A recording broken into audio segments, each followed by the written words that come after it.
Nasa kamay ng mga sabot.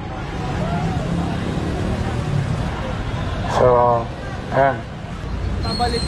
Hinikahit namin ng mga tao na ibalik ang kanilang mga balat. Paalala lang sa mga kabataan, hinikahit namin ngayon na huwag magpatuloy.